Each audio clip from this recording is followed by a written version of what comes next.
BBA, BCA, BCom computer కోర్సులో 100% placement లభించే ఏకైక డిగ్రీ కాలేజ్ కూకట్పల్లిలోని I3 డిగ్రీ కాలేజ్ 8367215215.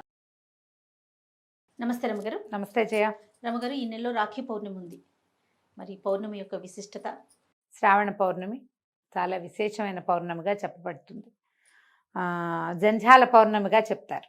పూర్వం నుంచి మన ప్రాంత ఆచారం ఏంటంటే ఈ రోజున ఎవరైతే జంధ్యం ధరిస్తారో, ఉపవీతాన్ని ధరిస్తారో వాళ్ళు యజ్ఞోపవీతాన్ని మార్చుకునే విధానం ముఖ్యమైనది ఇందులో ఒకటి.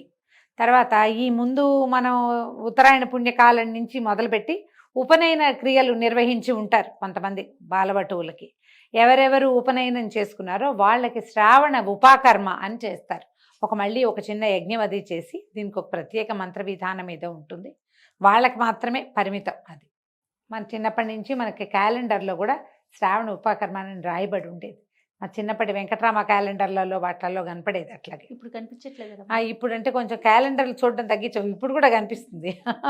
ఒకసారి క్యాలెండర్ చూడండి, చూద్దాం. శ్రావణ ఉపాకర్మ నేను వెంకటరమణనే తెప్పించాను. వెంకటరామానే పట్టుకొస్తాం. వెంకటరామ. వరలక్ష్మి వ్రత జంఝాలియో ఋగ్వేద ఉపాకర్మ తైత్తిర్యానం వాజసనే ఈనాంచ ఉపాకర్మ వాజసనే ఈనాంచ. వాజసనుల కంటే అందరిది ఉపాకర్మ ఈరోజే. వేరువేరు ఇవి ఉంటాయి గోత్రాలు, వీళ్ళకి ఏమంటారు తెగలు కొంచెం తేడా ఉన్న వాళ్ళు కూడా వేరువేరు ఏమనాలంటే వైదికులలో కొంచెం తేడా ఉంటుంది. కొంతమంది ఋగ్వేదం వాళ్ళు ఉంటారు. యజుశాఖ ఏ శాఖకి సంబంధించిన వాళ్ళైనా సరే ఇవాళే ఉందట. యజుశాఖ, కృష్ణ యజుశాఖ ఒకటి ఉంటుంది. తర్వాత ఋగ్శాఖ అని కూడా ఋగ్వేద శాఖ వాళ్ళు కూడా ఉంటారు. ఓకే, అన్ని శాఖలకి ఇంచుమించుగా వాళ్ళకు కూడా ఉపాకర్మ. హయగ్రీవోత్పత్తి, వికనస జయంతి, రాఖీ పౌర్ణమి ఇన్ని రాశారు. జంఝాల పౌర్ణమికి ఈ రోజున హయగ్రీవ జయంతి కూడా చెప్పబడుతుంది. దాని మీద చెప్తాం చూడు. ఈ ఉపాకర్మ చేసుకునే విధానం ఒకటైతే మామూలు వాళ్ళందరూ జంఝాలు మార్చుకుంటారు.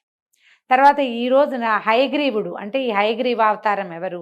విష్ణుమూర్తి మనకి ప్రఖ్యాతంగా చెప్పబడే దశావతారాలు కాకుండా ఆయన మొత్తం 21 అవతారాలుగా చెప్తారు. అందులో కపిల మహర్షి ఒక అవతారం అంటారు.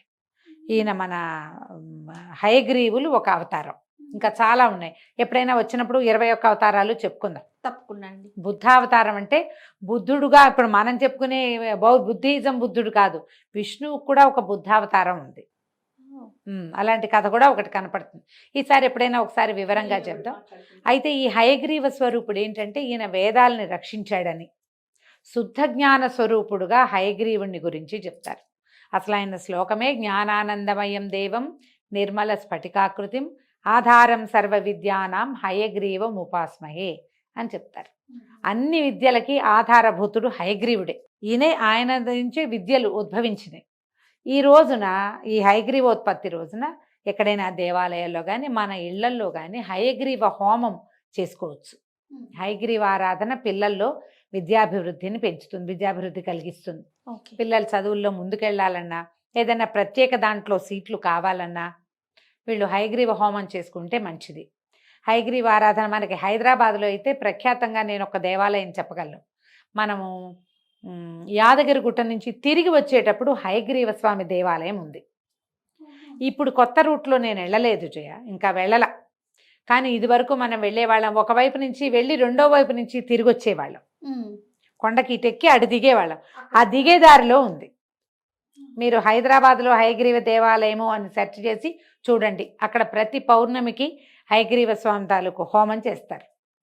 ఈ ప్రత్యేక దినం రోజున మన ఇళ్లలో కానీ మన చుట్టుపక్కల దేవాలయాల్లో ఎక్కడైనా కుదిరినా ఏదైనా వేద పాఠశాలలో చేసిన హయగ్రీవ హోమంలో కనుక పాల్గొంటే పిల్లలకి విద్యాభివృద్ధి కలుగుతుంది. మీరే ఏదైనా కొత్తగా చదువుకోదలుచుకున్నారు, ఇంకా ఫర్దర్ స్టడీస్ జీవితంలో ఇంకా ముందుకెళ్ళాలి, తప్పనిసరిగా ఈ హోమాన్ని చేయొచ్చు. తిరుమలలో కూడా మనకి హయగ్రీవ స్వామి కనపడతారు. ఎక్కడ కనిపిస్తారంటే వరాహస్వామి ఆలయం ఉందా? వరాహస్వామి ఆలయం ఉంది కదా, స్వామి పుష్కరిణి వరాహస్వామి ఆలయము. వరాహస్వామి ఆలయం నుంచి మనం స్వామివారి దేవాలయం వైపు కనుక అటు మాడవీధిలో కొంచెం ముందుకెళ్తే ఎడం చేతి పన్ని మెట్లుండి జనం అంతా కూర్చున్నట్టు కనిపిస్తారా? ఆ పైన ఒక మఠం ఉంది, అక్కడ హయగ్రీవ స్వామి దర్శనం లభిస్తుంది మనకి. ఆయనకి ఇట్లా పర్పెండిక్యులర్ గా ఐమూలగా ఉన్నట్టు ఉంటాడు. అక్కడ హయగ్రీవ స్వామి దేవస్థానం ఉంది. తిరుమల వెళ్ళినప్పుడు చక్కగా దర్శనం చేయండి. పిల్లలకి తప్పకుండా అక్కడ నమస్కారం చేయించండి. ఈ జ్ఞానానందమయం దేవం శ్లోకాన్ని నేర్పించండి, చెప్పించండి. అయితే ఇప్పుడు ఇవన్నీ కూడా మనం ఏంటి పూర్వం నుంచి మన దగ్గర వస్తున్నటువంటి ఆరాధన విశేషాలు. విఖనస మహాముని చెప్తున్నారు కదా, విఖనస జన్మదినం కూడా ఇదే. ఈయనెవరు? వైఖానస ఆగమాన్ని రాసిన ఆయన. వైఖానసము మనం చెప్పుకుంటాక దేవాలయంలో వైఖానస ఆగమాలు అని చెప్తాం కదా, ఆ వైఖానస ఆగమాన్ని రచించినటువంటి ఋషి ఈ రోజున జన్మించారు. వారి వారి విధానాల ప్రకారం వారు పూజించుకుంటారు. మనం ఇవి చేసుకోవచ్చు. దీంతో పాటు ఇప్పుడు మనం ప్రఖ్యాతంగా చేస్తున్నది ఏమిటి? రాఖీ కట్టడం. అన్నదమ్ములు అక్క చెల్లెళ్ళు ఒకళ్ళనొకళ్ళు గౌరవించుకోవటం. అన్నదమ్ముల దీర్ఘాయువు కోసం ఆడపిల్లల తాలూకు సౌభాగ్యాల కోసం అన్నదమ్ములు ఒకరినొకరు గౌరవించుకుని సంభావించుకునే రోజుగా నార్త్ ఇండియా అంతా విశేషంగా చేసేవాళ్ళు. మనం కూడా ఇప్పుడు మొదలుపెట్టాం.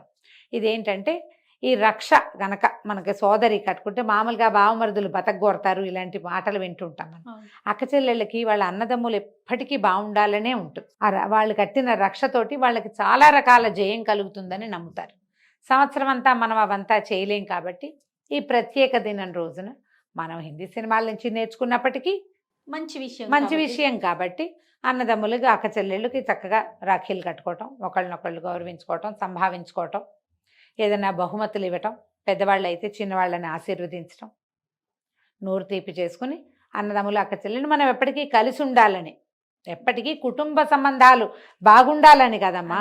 అంతేగా దూరాన ఉన్న అన్నదమ్ములకి వీటిలలో పంపించటము, ఏమంటారు మన కొరియర్లోనో పోస్ట్లోనో పంపించటము, వాళ్ళు వీళ్ళకి బహుమతులు గూగుల్ పేలోనో ఫోన్పేలోనో పంపించేసేయటము, గిఫ్ట్లు. మనకి ఇంకా మంచి అవకాశం వచ్చింది కదా జయ. ఇదివరకు ఏదో మాటలతో చెప్పుకునేవాళ్ళం, ఇప్పుడు అన్నీ ఈజీగా ఫోన్లో పడేస్తే వెళ్ళిపోతాయి.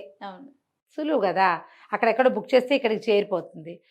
ఏదో రకంగా మీ తాలూకు కుటుంబ బాంధవ్యాల్ని మనం కాపాడుకోవటమే ఇది, అంతకంటే రెండోది ఏం లేదు.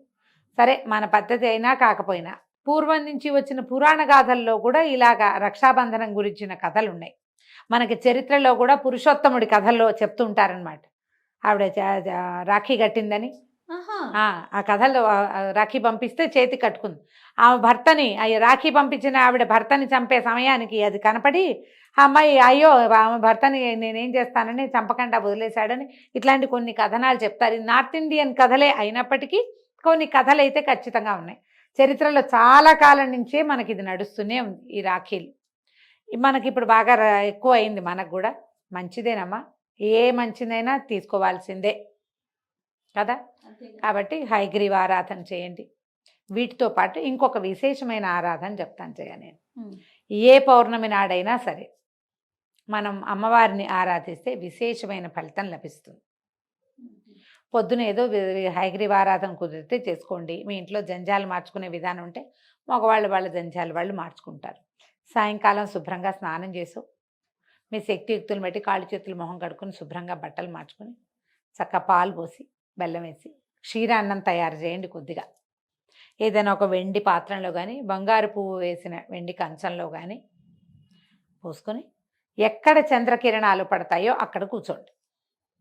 ఈ పాయస పాత్రను అక్కడ పెట్టుకోండి.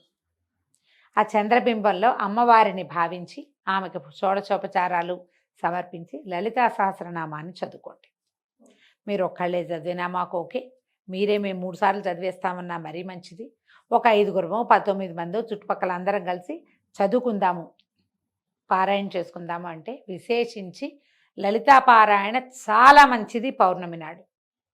పిల్లల్లో ఏదైనా చిత్తచాంచల్య విధానాలు పద్ధతులు ఉన్నా, డిప్రెషన్స్ ఉన్నా, మానసికమైన ఆరోగ్యాలు బాగుండకపోయినా, పిల్లల పెళ్ళిళ్ళు వాళ్ళ భవితవ్యం పట్ల మీకు భయాలున్నా పౌర్ణమి నాడు అమ్మవారి ఆరాధన చాలా ఫలితం ఇస్తుంది. విశేషించి ఈరోజు చూడు ఎన్ని ఉన్నాయి ఇందులో. ఈ రోజున హయగ్రీవోత్పత్తి జరిగింది, విఘ్నస మహర్షి జన్మించారు, ఉపాకర్మలు జరుగుతాయి, అంతా ఉపాసన జరిగే సమయం కాబట్టి ఈ సమయంలో చేస్తే ఇంకా విశేషమైన ఫలితం లభిస్తుంది. కొంచెం వర్షాకాలం కాబట్టి వెన్నెల కనపడుతుందో లేదో మాత్రం చూసుకోండి. ఈ రోజున పౌర్ణమి నాడు విపరీతంగా వాన గీన వస్తే మాత్రం సుమారుగా ఏదో చేసుకుని దండం పెట్టుకోండి. కానీ మీకు వెన్నెల కనపడుతుంటే మాత్రం వెన్నెలని వృధాగా పోనివ్వబోకండి. చక్కగా కూర్చుని ధారాళంగా చదువుకోండి. లలితా సహస్రనామం చేసుకుని ఈ పాయసాన్ని అమ్మవారికి నివేదనగా సమర్పించి మిగిలిన పూజ పూర్తి చేసుకుని పాయసాన్ని ప్రసాదంగా స్వీకరించండి. ఇది చాలా ప్రభావవంతమైన ప్రసాదం. ఆ వెండి పాత్ర, అందులో క్షీరాన్నము, వెన్నెల ఇవన్నీ కూడా మంచివి. సంతోషం. ఎలా కుదిరితే అట్లా సుసంపన్నం చేసుకోండి. రాఖీ పౌర్ణమి శుభాకాంక్షలు. నమస్తే రమ్మగారు. నమస్తే జయ.